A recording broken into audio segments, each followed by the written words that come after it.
students, welcome to the high school and ABE program. I'm going to show you how to log into Canvas.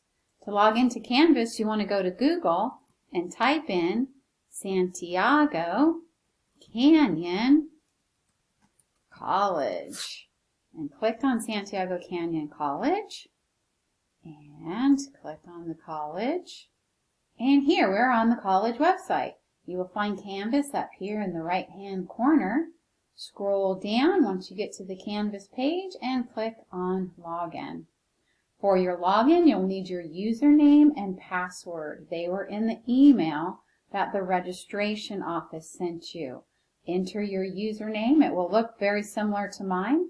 2 small letters, your initials, and some numbers after it. And then your password and click Login. Once you're logged in, your courses will appear on your dashboard, and you merely have to click on the course to enter it. Good luck, and we are happy you are taking this class.